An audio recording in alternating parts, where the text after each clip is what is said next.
আসসালামু আলাইকুম রহমতুল্লাহ বারাকাতু। পবিত্র ঈদ উল ফিতর সামনে রেখে মৌলভীবাজারের সর্বস্তরের জনসাধারণ এবং মৌলভীবাজারবাসীকে আমি ঈদের শুভেচ্ছা জানাচ্ছি। ঈদ মুবারক, ঈদ মুবারক, ঈদ মুবারক। এবারের ঈদ দেশ এবং বিদেশে আনন্দ বয়ে আনছে। গত 17 বছর আমরা ফেসিবাদের দখলে ছিলাম, মানুষ আতঙ্কিত ছিল ঈদের সময়।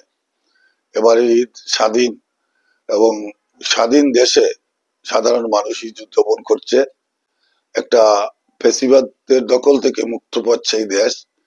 এবং আমরা চাই এই ঈদের মাধ্যমে একজন আরেকজনের আমরা আনন্দ ভাগাভাগি করে নিব এবং সবাই মিলে ঐক্যবদ্ধ ভাবে দেশ ও জাতির জন্য কাজ করব, দেশের গণতন্ত্র আমরা ফিরিয়ে আনবো।